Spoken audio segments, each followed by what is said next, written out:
What's up, everybody? Thralls Metal here once again. I'm Necrotic Nick, and I am back with yet another collection update. Got some stuff I got in distros, and I even got one that was sent to me by a subscriber that I've been meaning to get to for a while, but well, yeah, you've been seeing all the collection updates. There's been a lot of stuff. So yeah, once again, fair amount of stuff to go over, so let's just get right down to it.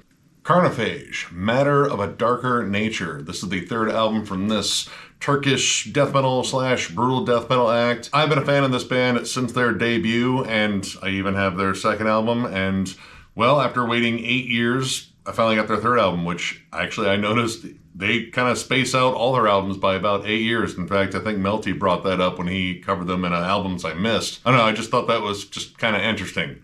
Either way, this album is absolutely savage. Pretty much as savage as I expected it to be, because all their albums are savage. This is blast beats, nasty, angular riffs. The production here, I think, is probably the thickest and most dense it's ever been. The guitars sound more deep and more muddy. And that blended with the frequent blasts and low end on here, like this is just a massive wall of just brutal sound coming at you at like Mach 10 on almost every track. The pace of this album is extremely fast. Like, it is just rapid fire riffing, good nasty breakdowns every now and then, but this is just like kind of like that Nile sort of speed, or like Hideous Divinity. Maybe not as technical as those bands, but it is played at like just a furious pace. The riff work is just aggressive as hell. You do get spots for like some distant melodies to add a little bit of atmosphere on songs like Until the Darkness Kill the Light, the title track, and The Day We Avenge On. And that song, as well as the title track, are a little bit more slow and menacing, or at least they have some more slow, menacing, brooding sections on it to kind of like open up the album a little bit, give it a little bit of breathing room, because man, like, again, this album just absolutely flies by. And that is large in part due to the just relentless battering that is the drum work on here. You do get some like really cool fills and like some interesting grooves that show up on like Underneath the Horrendous one, and let's see, Eventually They Will Die. That's reassuring. But yeah, across the board, this is just a flat out savage album. Pretty much exactly what I expected from this band, if I was actually expecting an album, because again, they put out albums so infrequently that you just kind of forget about them every now and then. Like, I haven't jammed those first two in a while, and I feel like I kind of need to, because this was just quite a fun refresher course. If you're a big fan of Hideous Divinity, again, Nile, I would even say like Necrophagist, though again, not quite as technical, and maybe even like a dash of Vader too. Check this album out, absolutely scorching. Nunslaughter, The Devil's Congeries, Volume 5. This is yet another compilation set from these Cleveland death metal legends. I get these because, again, it's like impossible to keep up with all the releases that this band puts out.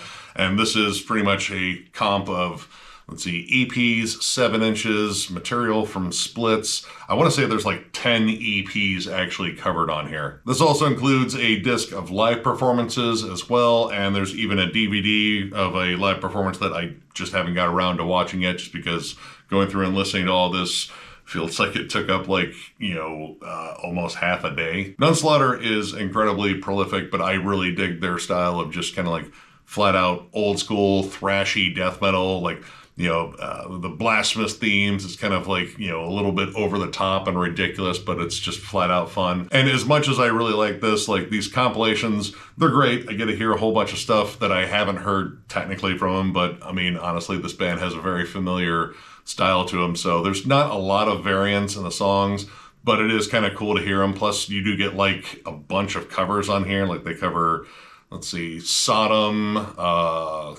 Bathory, Acheron, I believe, is on here. There's also a band called Monstrosity. It wasn't the Monstrosity that I was thinking of. It was a different one. Either way, tons of covers. And honestly, it's all like really solid. It's all kind of, what I would expect from them. The live performances I thought were at least pretty interesting. The live recording quality is, sounds like it was like pulled off of like someone's cell phone audio, so it's kind of hit or miss. Like some sound better than others. There was one live performance on there that I thought was interesting, because it seemed like the band were like cracking jokes on stage, and something happened. I guess maybe it was like a noise violation or something like that, and the cops were called, and you could hear them actually like talking to the cops and explaining like, yeah, no, we're almost done, please don't shut us down, or something like that. I don't know, it became you know, a little tense and a little hilarious in there. But yeah, it's pretty good. I mean, it's Nunslaughter, flat out. If you love what Nunslaughter does, then you'll probably like this. There's just a ton of Nunslaughter songs on here. So yeah, if you're a big fan of Nunslaughter,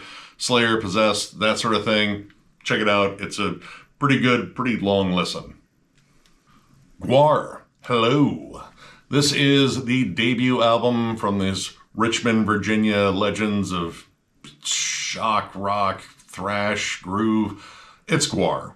GWAR is kind of just GWAR, and this is the humble or not so humble origins of the band. Now, this is a 2024 reissue on Slave Pit Inc. I've been meaning to get this one. There's still a couple of GWAR albums I miss in my collection. There's maybe like one or two that I really don't necessarily want, but this was one I wanted to just actually check out because honestly, it's one I kind of skip over. I started with their more metal material in the 90s, like This Toilet Earth and so on, and I had never really heard this album until like very recently. And honestly, I kind of dig this album. Now, it's very different from their later material, where it is definitely more along the lines of punk and kind of funk metal. I would describe this album as listening to like early Red Hot Chili Peppers on a 10 strip of blotter. It's nuts. There's a lot of skits. The songs are very short. And again, it has a more punk vibe to it overall. Like, there's not a big metallic tone of the guitars. Dave Brockie doesn't necessarily have like his big roar. It's more of like this sort of punky, almost kind of like Jello-ish delivery. You do get some more crossover-ish material on songs like Slutman City and World of Filth. And the song titles in here are absolutely hilarious. One of my personal favorites on here is the GWAR theme, which starts off like with more like acoustic balladry, and then all of a sudden the lyrics start kicking in and they threaten to eat your car, which, I mean, they look like they probably would have tried that. And I know one of our subscribers actually brought this one up in terms of like debuts that got off to a rough start when we did that video, or at least the second part of that video. And honestly, I stick with what I said. I disagree. I think this is kind of the start that they maybe wanted. Like, I don't think this is a bad album at all. It's still got some fun riffs. The songs are silly and just ridiculous. I do think that they did become better musicians and better songwriters as they went on. But the groundwork for what this band would become in terms of its just ridiculous, over-the-top nature was laid here firmly in the bedrock of, I don't know, just like weird 80s music, I guess, at this point. And it still has all the weird fun of a GWAR album. Like the last track, Rock and Roll Party Town. It's just dumb, sleazy fun. It has all the energy of like a sexually repressed teenage boy that is just fucking like watching, you know, Showtime and Cinemax late at night. Or even better yet, some scrambled adult movies. We know that kid. We may have been that kid. But yeah, either way, I really dig this. This is just a flat out fun, silly album. A little bit more punk than it is metal, but I don't care. I like punk too. If you've never jammed this one and you've been listening to GWAR from whatever point on, go back and check this one out. Definitely stands out from the rest of their discography, but I think it stands out in a pretty good way. So yeah, check it out. The Jesus Lizard, Rack. This is the 7th album from this Texas noise rock, heavy alternative. I don't know really what to call this band. Like, they're just the Jesus Lizard, and they're absolutely strange. And this is their first album in like 20 years.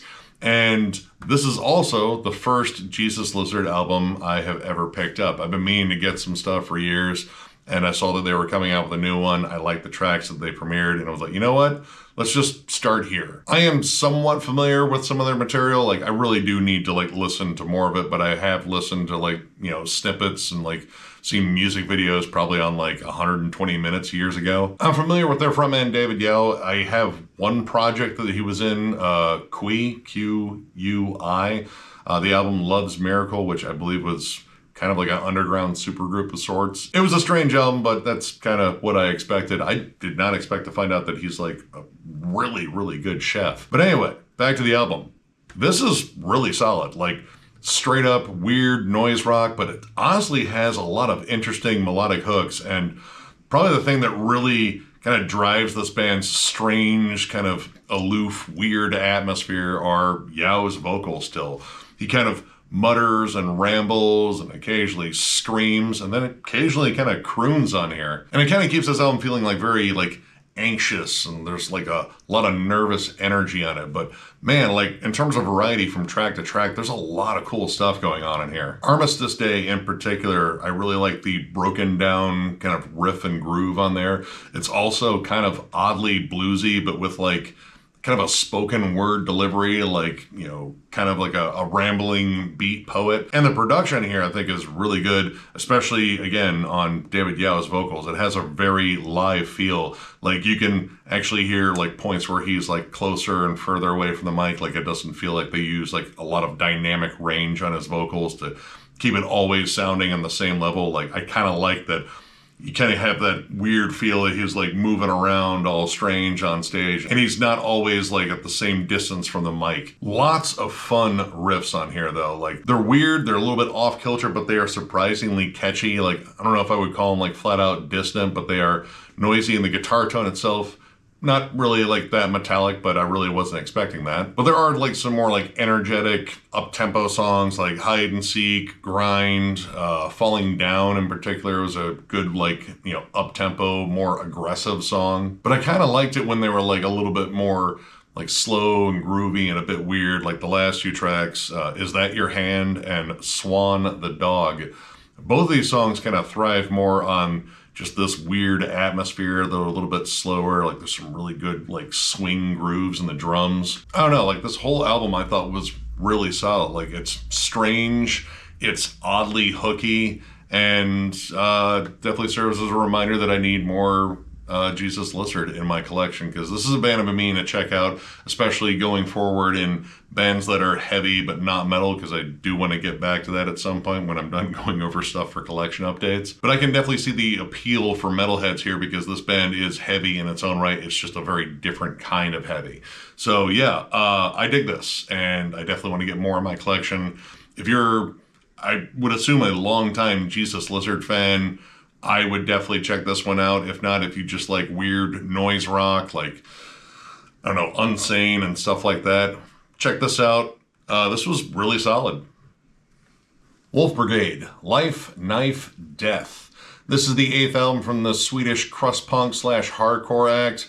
I thought about going over this one when it dropped, because I've been a fan of this band for a while. I only own 2012's Damned, which I thought was really solid. And once again, I think this band just kind of does what it does, which, I mean, it's crust punk. It's got hardcore elements.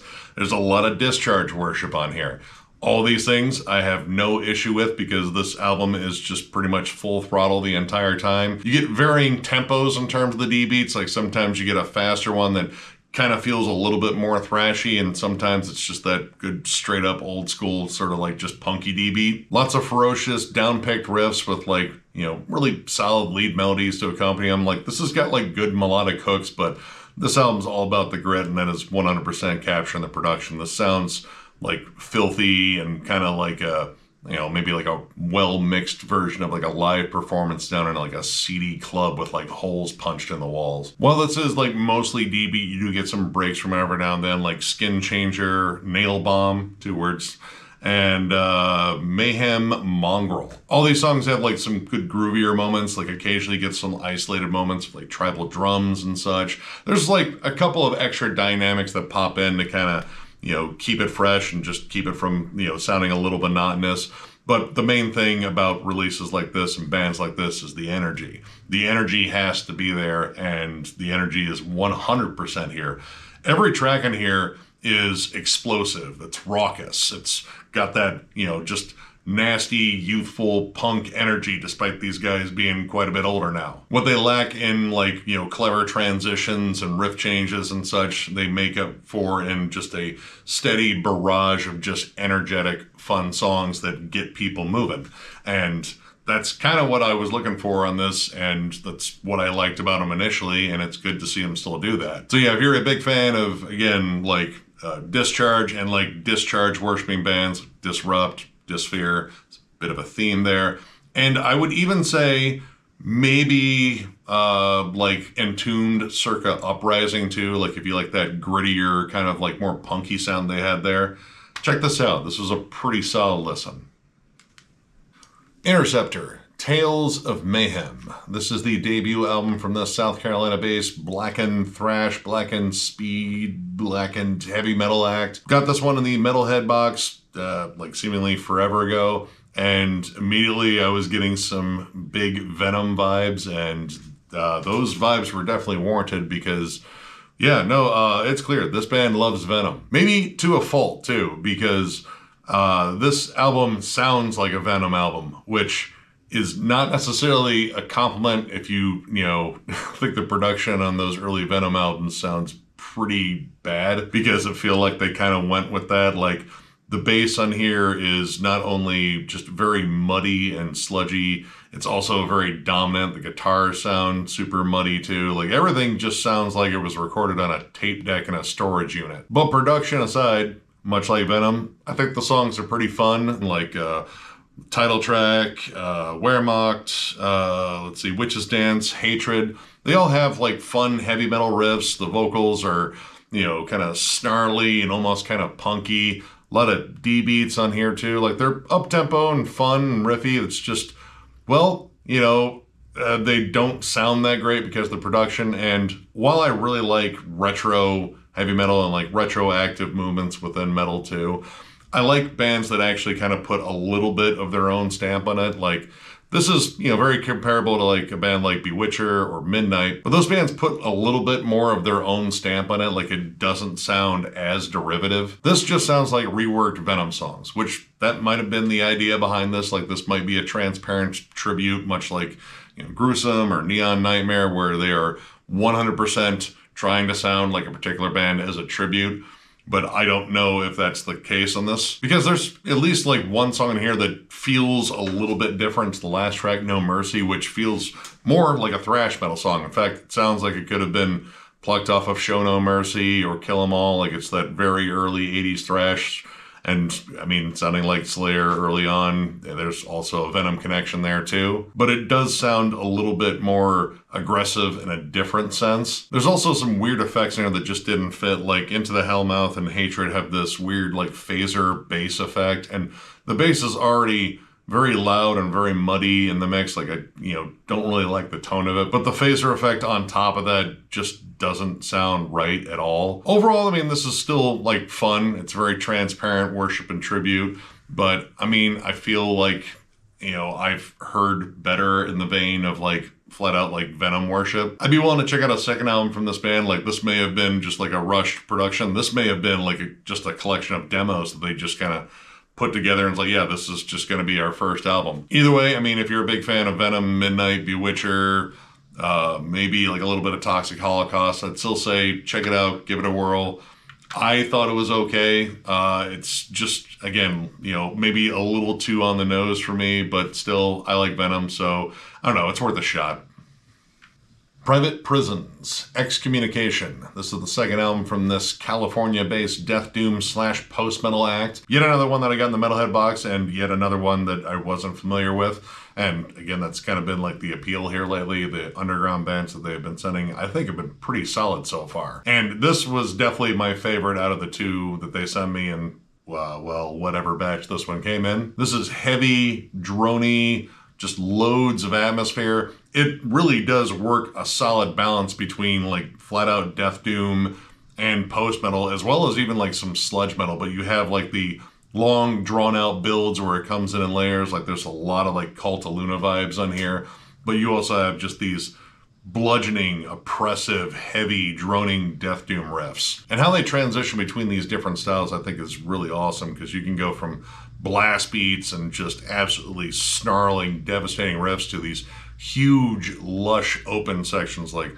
Walls and Woods in particular on here have these big, synthy, just ambient sections that build into these big, heavy breakdowns and such. I love the atmospheric swells on here. Like, gives you moments to kind of like pause and take in the atmosphere. Ghosts in particular on here is a really heavy number. You got blast beats, there's snarling feedback to start, and then you just get into these big ass sludge metal riffs. And most of the like death metal tinged or death doom tinged stuff in here feels like it's just a touch blackened, like a lot of dissonant, cold riffs on here. And the vocals in particular You do get like some death metal roars, but most of the time it's this agonized scream, and it's just, I don't know, like very harrowing. Like it sounds just desperate and just tortured. The last song in particular, Drains, like you can kind of hear the song like unraveling and becoming more unhinged, and a lot of that is due to the vocal delivery, but also the riffs, you know, becoming like increasingly more dissonant, more atonal.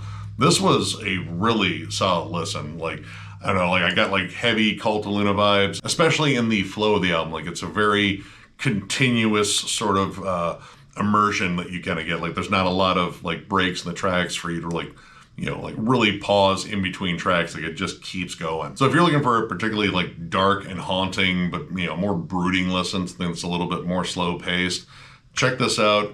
Cult of Luna is probably the biggest comparison I can make offhand, but I mean, you do get like some like distant death metal sections and death doom, and I don't know, there's like just a touch of sludge on here too.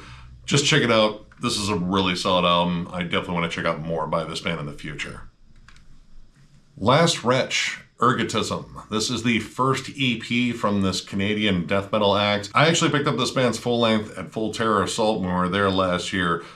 Sadism and Severed Heads. I heard a lot of people buzz about it, that it was just like some absolutely killer death metal that I needed to hear. And I mean, generally when people make those recommendations, I try to get to them, but again, there's like just so much stuff out there. It's hard to keep up. But I snagged it. I absolutely love that album. I saw they were put out an EP, so when I ordered the new Corrosive album, I picked up this one as well, and this is pretty damn solid. Pretty much a continuation of what they did on the full length. This is very groove-laden, just beat down, riffy death metal, like a little bit of hardcore to it too. On the more old school spectrum, I would say it's definitely got like a lot of Cannibal Corpse to it, but you know, in terms of like more modern bands, I would say like Undeath and 200 Stab Wounds, like riff changes, big breakdowns, seriously vicious vocals on here too. And as an added bonus, there's a little bit of like an HM2 snarl to the guitars, which always works well with me.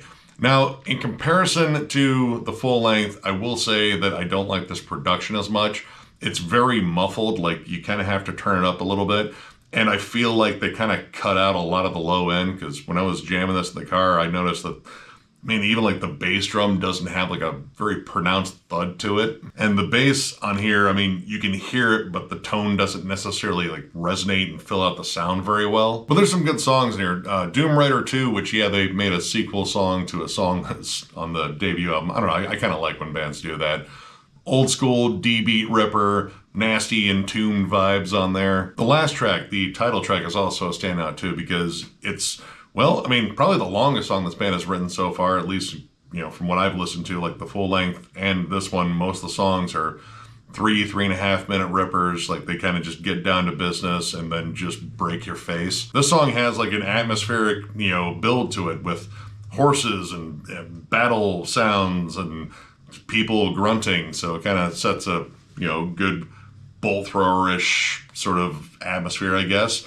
But the song is also a little bit more slow and brooding, like almost kind of doomy. It still has their token brutality, I would say, but I feel like there's a little bit more focused on, you know, making it sound more sinister rather than just aggressive. There's some really good lead breaks on there too. Like pretty much it's just flat out 90s death metal. And yeah, overall, I dug this one. I don't think it's quite as good as the debut full length. And again, with the production feeling, you know, a little bit more muffled and kind of missing a fair amount of low end, it kind of does hamper this listen a little bit. But overall, it's pretty solid. If you're a big fan of Undeath, 200 Stab Wounds, got a litany of other bands like that, check this band out. Pretty solid stuff. Mortal Wound, the anus of the world. Clearly this band has been at Toledo. This is the debut full length from this California-based death metal act. This was sent to me by one of our subscribers, Ben NG. Thank you very much. Now, I have been a fan of this band since their Forms of Unreasoning Fear demo. I actually went over that in a collection update forever ago. And this album was on my list in terms of ones I was going to pick up, but Ben was kind enough to send me a copy of this, as well as a copy of Fathomless Ritual, which I ended up giving to John because we reviewed it. I ended up buying that one. And since John enjoyed it, I just gave him the copy. So, you know, it's cool you gave both of us CDs too. He also sent us a 10-sided die too, which I thought was really cool. Anyway, I've been wanting to go over this one for a while, namely because Ben kept asking me when am I going to go over this one. And I can get why maybe like he was excited for me to talk about this, because this is just a really interesting album. Not only is it just great, savage, old school death metal, like, you know, a lot of Autopsy, Cannibal Corpse, Morbid Angel, like tons of killer riffs, but man, does this album have a very strange and very particular atmosphere to it that really makes this listen engaging. This band likes to use a lot of samples of what sounds like, you know, more 70s related stuff, but specifically like stuff targeted around the Vietnam War. There are a lot of samples from Apocalypse Now and Platoon on here. And honestly, it's like two of my favorite films in terms of like war movies. Still tough watches, but excellent movies. I think there also might be like a Reservoir Dogs sample in there. There sounds like there's some like 70s cop shows that are kind of peppered in there. Like, could have sworn I heard something that sounded like a 70s surfer dude just, you know, trying to deal a bag of weed to undercover cops. You watch enough cop dramas, you end up seeing that episode like 1,000 times over. But outside of the atmosphere, again, which really draws you in, the music itself, I think is awesome. Like the songwriting, I think is, you know, kind of technical. There's a lot of flair to the riffs, really interesting lead melodies. It's kind of like Warflurch. Like Warflurch has a very similar sound to this. Engulfed in Liquid Hellfire was a particular standout for me. I love the thrashier riffs that show up on there. There's some absolutely sick grooves, but man, like it's hard to forget some of these song titles, like Even the Jungle Wanted Him Dead, The Spirit of the Bayonet. Like these sound like Jungle Rot songs. Born Again Hard, that's maybe less Jungle Rot, but that one has some like really twisted vocal manipulation on it, and I love the vocals on here. This dude's got a killer growl, but there's like this weird effect he puts in that particular one, and that one has some absolutely just sick breakdowns on it. Drug-Filled Cadaver and the amazing closer Royally Fucked Forever. Yeah, this band has a penchant for atmosphere, riffs, and song titles. I kind of dig everything about this album. There's one song in here that is just essentially a sample, and it happens a little too early on the album. But outside of that, like, I pretty much dig everything that's on here. This is just absolutely savage. If you love, again, Autopsy, I would say Cannibal Corpse, Broken Hope, maybe like a little bit of Suffocation too, check this band out. This is an absolutely killer debut. And if you haven't checked out the first demo, I'd check that one out as well. Thank you once again, Ben, and I'm glad you were very patient with me in terms of me getting to this one. But yeah, definitely check this out, guys. The Atomic Bitchwax Boxriff EP. This is the second EP from this New Jersey-based stoner rock act.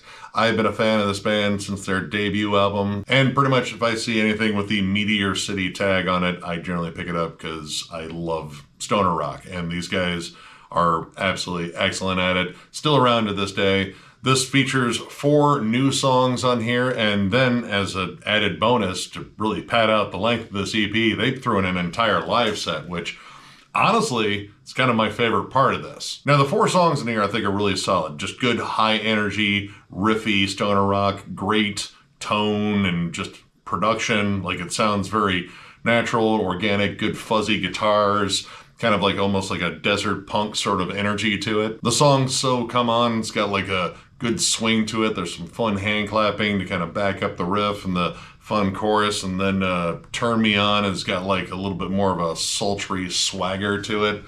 All 4 songs I thought were awesome, but it's the live set that really sold me on this, because this whole live set, they play everything a little bit faster, and it's just a continuous jam. Like they really don't take a lot of breaks in between songs, and honestly, I feel like that's how stoner rock should be done, because it's all about the jam session. And they open it up with a cool nod to Pink Floyd's Great Gig in the Sky. You get those like chimey riffs. I mean, you instantly will recognize it. And then just kind of jam it out into their entire set, which, I mean, it had a lot of stuff from the first album that I absolutely love. The whole set is just amazing. And you can tell they're playing to a smaller crowd, but the crowd has got energy. And they even said, hey, man, we're going to bullet train this thing. So keep moving, keep banging your head. It's going to be fun. And I mean, it sounded like everyone was having a blast there. Yeah, this is just a solid EP, but honestly, I just kind of like the fact that it has an entire live album on here. If you've never heard of the Atomic Bitchwax, I strongly recommend checking them out if you're a big fan of like Nebula, Fu Manchu, Caius, any of that stuff. just check out the band in general. Their newer stuff has been pretty solid. I think there's a newer one that I might not have picked up yet, but yeah, I just dig this band in general. So yeah, check them out. Asphyx The Rack. This is the debut album from this Dutch death doom legendary band. Looking forward to seeing them at MDF next year. Now, I already own this album. I have the 2015 remaster. It's absolutely awesome. But this is an OG one. This is, you know, all the way back in 1991, Century Media Records, and I couldn't pass it up. Now, I remember a certain someone saying that this band got off to a rough start with this debut, and once again, that person is 100% grounded, because this is honestly one of my favorite albums by the band. I might say Last One on Earth still kind of beats this one by just a hair, but this is just a flat out fantastic album, just bludgeoning riff after riff. The grooves hit hard. The production on here, granted, I kind of like the clarity on the remastered version. I still think sounds really good in here. Like the guitars have this just absolutely disgusting snarl to them. The drums have a good pop to it. And then out front, you have Martin Van Drunen's iconic, just ghastly, gross vocals. Like, I still have no idea how he's able to do that live without just spraying larynx meat everywhere. I pretty much love every single song in here, but man, like when those breakdowns, those slow, doomy breakdowns hit on, let's see, Diabolical Existence, The Sickening Dwell, and Evocation. That's like some of like the best stuff. Ode to a Nameless Grave too is a good standout as the lone instrumental on here. Just absolutely packed full of killer riffs. Yeah, I could pretty much gush about this album forever. It's an amazing debut. If you have never heard it, you are definitely missing out on, I would say, like one of the like OG Death Doom albums out there. Like, I think this one definitely was an album to consider in terms of like galvanizing the whole Death Doom movement. But also, I mean, if you're a fan of like Winter and Incantation and even like a little bit of Bolt Thrower too, like, you know, just the war themes and such, just check this album out and then just go ahead and listen to pretty much the rest of it too, because their discography is just absolutely killer across the board. Even the stuff without Martin, I think, is really solid. Yeah, just check it out. And yeah, this is just an awesome find.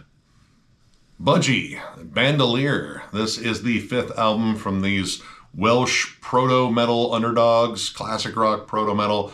I don't know. This was actually a freebie because this is a boot. And I mean, it's a pretty decent one. I mean, they at least got the album cover looking pretty awesome.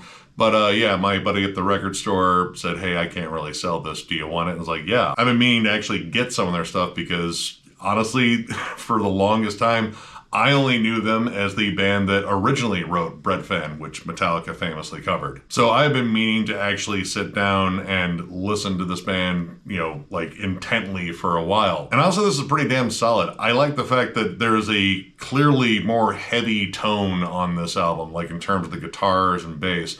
Like they actually have like some solid crunch for an album that came out in 1975. And the riffs, I would say, definitely do border on, you know, being very metallic. Like there's stuff in here that's kind of comparable to like early Judas Priest, Thin Lizzy, Black Sabbath, you know, stuff like that.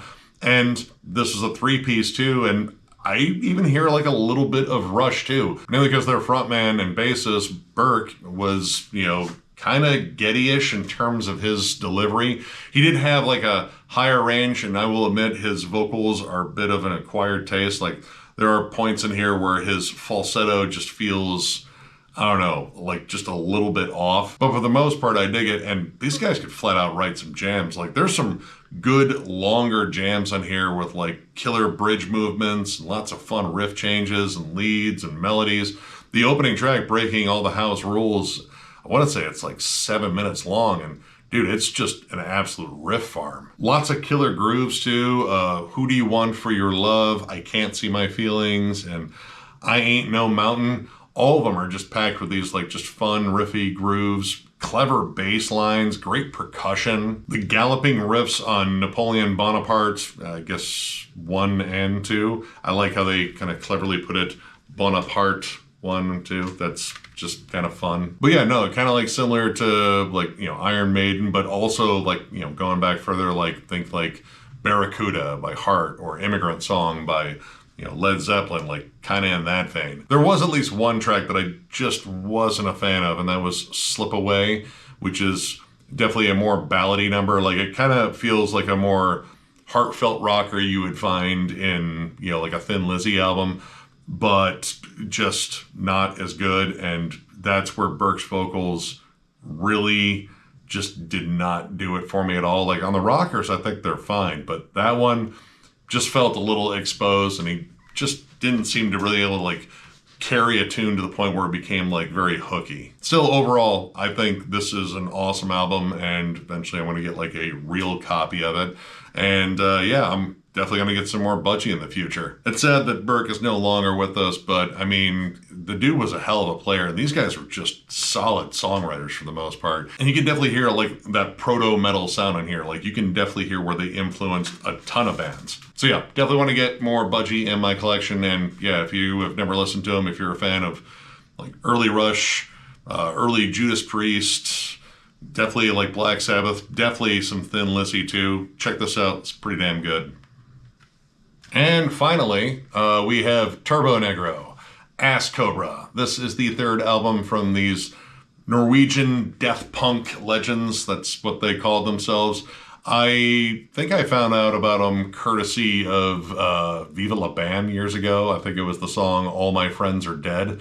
And I was like, dude, that's pretty catchy. And then I looked at the band like, holy shit, these guys are fucking weird. Like the band pictures, they kind of look like a combination of like G.G. Allen and the Village People, which, man, that would have been a hell of a co-headlining bill. I really like the fact that this album cover is a strange homage to Beach Boys' Pet Sounds. That's the only similarity, really. This is noisy, scathing, vicious punk rock.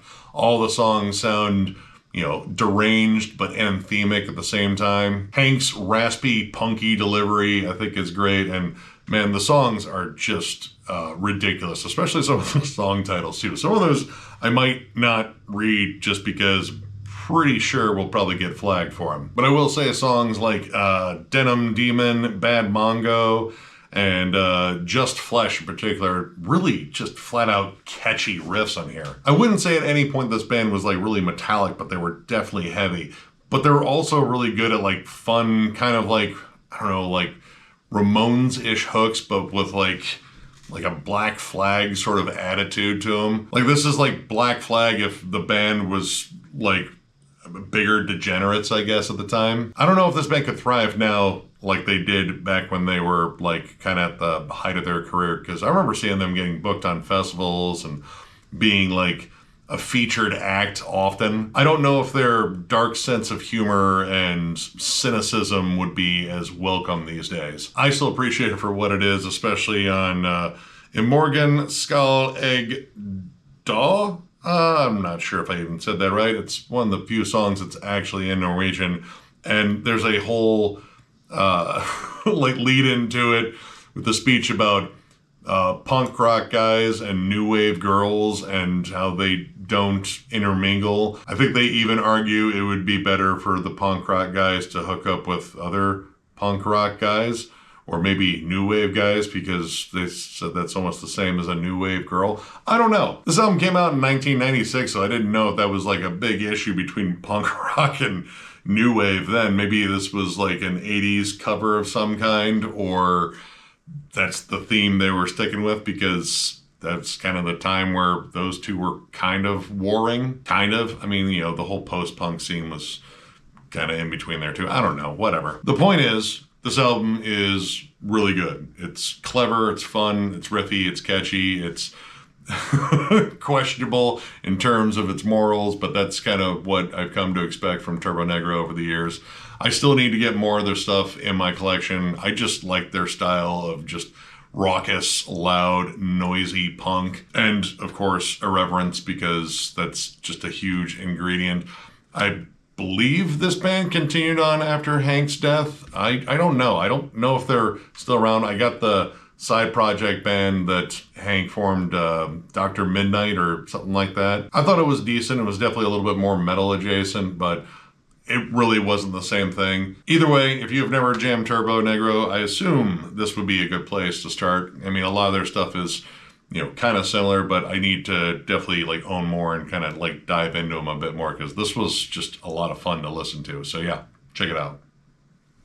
And that does it for another collection update. I'm already working on the next one, and eventually I am going to get caught up because I want to get these done before we get down to year-end lists. So I'm probably going to like double down in a couple of days. Like here's 2 collection updates back to back, because let's talk about all the stuff that I've missed. Either way, if you enjoyed this video, give it a thumbs up, and if you are new to the channel, subscribe, because we do stuff like this all the time.